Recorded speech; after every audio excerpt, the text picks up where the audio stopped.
Hello అండి. ఇవాళ చెప్పబోయే కథ చిలక చెప్పినట్లు చెప్పిన.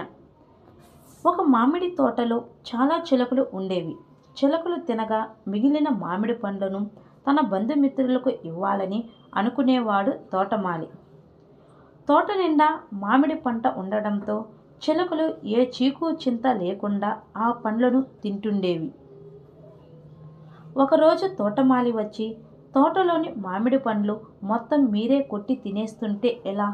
మాకు కొన్ని పండ్లు తాజాగా ఉండనివ్వండి అని చిలకలను బ్రతిమాలాడు.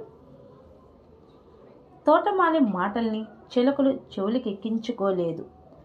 పైగా అతను బ్రతిమలాడిన తర్వాతే తోటలోని పండ్లన్నిటినీ కొంచెం కొంచెం కొరికి పడేస్తుండేవి.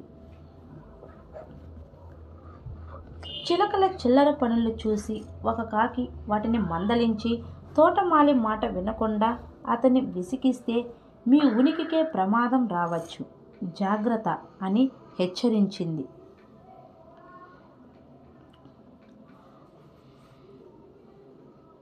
కాకి మాటలకు చిలకలు నవ్వి, తోటలో ఆకుల కన్నా మేమే ఎక్కువగా ఉన్నాం, మమ్మల్ని ఎదిరించి తోటమాలి ఏం చేయలేడు అని నిర్లక్ష్యంగా మాట్లాడాయి.